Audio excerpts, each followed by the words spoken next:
L'objectif de cette vidéo, c'est de vous présenter tout ce que l'on peut faire avec l'ENT. Alors déjà, première chose, quand on se connecte à l'ENT, on tombe sur le tableau de bord de l'établissement. Donc ici, voici le tableau de bord de mon lycée Le Verrier. Je suis l'administrateur ENT et j'ai configuré ce tableau de bord pour avoir un tableau, pour avoir des accès directs à Pronote, au téléservice, qui est quelque chose de très important pour gérer justement son compte téléservice, qui permet d'accéder à l'ENT pour les élèves notamment, et y mettre leur adresse mail, etc. ECIDOC pour le CDI, là sont des sites, des cours au sujet de l'orientation pour les secondes, les premières, Parcoursup pour les terminales. Ça sont les ressources pour les élèves, et puis ici les ressources communes du lycée, de l'agenda, un cours sur les outils numériques que j'ai créé avec un autre cours sur l'éducation à l'ère du numérique, et puis la radio de notre lycée, et puis ici une colonne pour les enseignants, la salle des profs, très utile, le site pour réserver les salles, l'extranet, la boîte mail, etc. Bon. Alors, la principale fonction de l'ENT est bien sûr de créer évidemment des cours, et j'irai même plus loin, ce que j'appelle des parcours pédagogiques. Alors, je vais vous montrer un exemple. Si je vais dans cours, par exemple, je vais prendre le premier ici, terminal.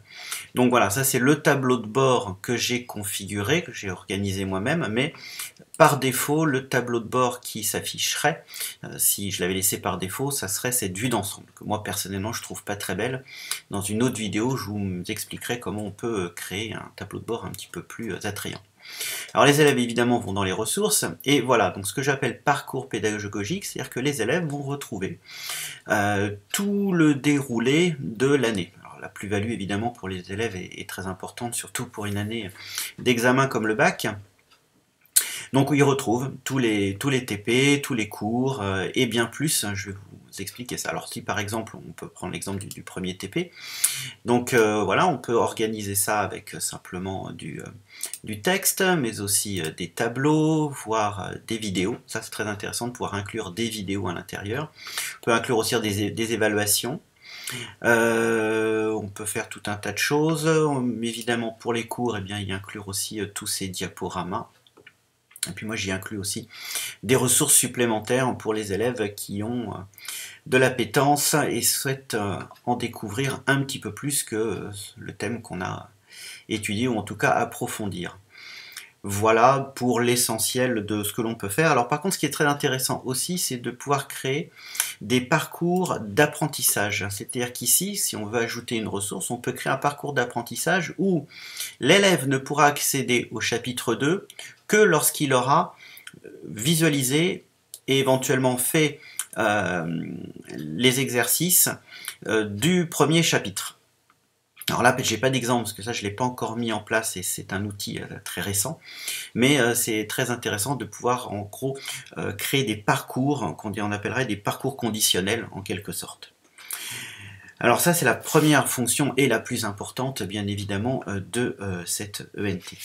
L'autre intérêt pédagogique de l'ENT, c'est de pouvoir créer des espaces collaboratifs. Alors, je vais vous donner un exemple, par exemple pour les TPE, mais en collège, pour d'autres exemples, ça pourrait bien sûr être utilisé. Donc voilà, donc dans les ressources, j'ai créé pour chaque groupe un dossier. J'ai configuré l'ENT, ça je vous l'expliquerai dans une autre vidéo, pour modifier les droits pour que, par exemple, le groupe 1 n'ait accès que les élèves du groupe 1 n'aient accès qu'à ce dossier-là. Et surtout, ils peuvent y déposer leurs documents. Donc vous voyez, par exemple, ici, moi j'avais créé les ressources participants, plans et problématiques, c'est eux qui ont ajouté tous les autres. Et puis moi, ça me permet aussi de suivre leur travail. Et ça, c'est vraiment très très très intéressant. Et puis aussi d'y déposer évidemment plein de documents pour eux et leur faciliter la tâche, et évidemment de centraliser tout ça. Donc un vrai espace collaboratif. Autre possibilité intéressante, toujours dans l'idée d'espace collaboratif, c'est de pouvoir ajouter dans un cours ou dans un espace d'information un forum. Ici, c'est le cours comité pilotage numérique de notre lycée, où on a inclus donc un forum qui nous permet, alors excusez-moi, c'est pas celui-là, il est là, voilà le forum, de pouvoir discuter entre nous et d'échanger plus facilement. Voilà, donc ça peut être aussi intéressant d'inclure dans un cours un forum d'entraide, par exemple, pour les élèves. Autre possibilité, toujours dans l'idée d'espace collaboratif, c'est de pouvoir inclure des participants d'autres établissements.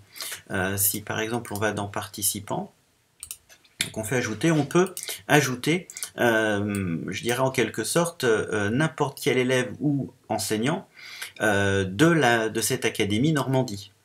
Voilà, là on a les départements et tous les lycées sont dans la région. Alors, autre gros avantage et intérêt de l'ENT, c'est de pouvoir créer des espaces où on va centraliser l'information. Quelques exemples. Concernant l'orientation, par exemple, là on a créé, j'ai créé plutôt un cours à destination des élèves de seconde, surtout avec la réforme du lycée qui arrive, ça va être très très intéressant pour eux. Et dans les ressources, voilà, j'y ai mis tout un tas de documents qui vont être consultables pour tous les élèves du lycée. Pareil, dans le même esprit, concernant Parcoursup par exemple, on y dépose à chaque fois qu'il y a de nouvelles informations. Donc ça c'est pour les élèves. Pour les professeurs principaux, aussi très intéressant de créer un cours à destination des élèves de sa classe. Je ne sais plus où il est le mien, il s'appelle Seconde 507, voilà où je suis professeur principal. Et on y dépose dans cet espace-là tout un tas de documents à destination des élèves de notre classe. Autre, on va dire, cours entre guillemets intéressant et que j'ai créé, à savoir éducation à l'ère du numérique. Voilà, les élèves sont férus des réseaux sociaux, mais pas si bon que ça en informatique, bien évidemment.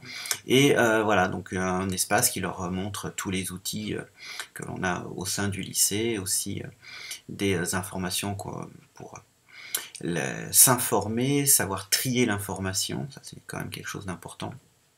Encore plus important, je dirais, connaître les droits d'auteur et le droit à l'image. Souvent, ils utilisent et prennent un peu tout ce qu'ils ont sous la main sur Internet sans se préoccuper justement de ce problème de droit d'auteur. Gérer son idée numérique, son identité numérique, ça devient quelque chose de plus en plus important. Et puis santé et vie numérique, voilà tout un tas de ressources qu'on a mis à leur disposition. Concernant les parents, eh bien, on leur a créé aussi un espace d'information. Et concernant, pour finir, les enseignants, la fameuse salle des profs, espace très intéressant aussi, où les enseignants, ça va arriver, voilà, avec un tableau de bord où les enseignants peuvent avoir tout un tas de ressources. Et ici, voilà, les instances du lycée, les documents administratifs, pédagogiques pour le professeur principal, notre CPGE. Et puis on gère aussi notre sonnerie. Voilà pour le côté informatif. Intérêt pédagogique de l'ENT, c'est pour les profs de langue. Et dans tout ce qui est compréhension orale. Par exemple ici le cours d'un collègue, Philippe Rouquier, qui a inclus dans son parcours pédagogique une vidéo, mais ça aurait très bien pu être uniquement une piste sonore. Et donc ensuite de proposer à l'élève de répondre à tout simplement un questionnaire pour voir s'il a bien compris le sens de ce qu'il a écouté. Voilà. De plus, l'élève peut aussi déposer dans l'ENT quelque chose qu'il aurait enregistré avec son ordinateur via, par exemple, un devoir tout simplement. Voilà. Autre outil très intéressant dans la rubrique accompagnement individuel et autonomie de l'élève, c'est de pouvoir proposer aux élèves des devoirs. Par exemple, ici, j'avais demandé de me déposer un compte rendu après notre étude sur les cellules, de pouvoir donc avoir la liste de tous les élèves et de voir ceux qui m'ont rendu leur compte rendu, de leur corriger. Et l'intérêt de cet outil devoir, c'est qu'il peut y avoir une réelle interactivité entre le prof et l'élève. dans le sens où un élève me dépose son devoir, je le regarde, je lui donne des conseils pour l'améliorer et lui offrir la possibilité de me renvoyer un autre devoir. De plus, comme on l'a vu tout à l'heure avec l'oralité, la possibilité de créer des exercices plutôt formatifs, on va dire, dans l'esprit d'exercice formatif, afin que les élèves testent leur apprentissage. Et ça se fait extrêmement simplement avec toute une palette très importante. Je détaillerai ça dans une prochaine vidéo. Voilà, pour finir, dernière chose quand même très importante, un dernier thème extrêmement important à aborder, c'est le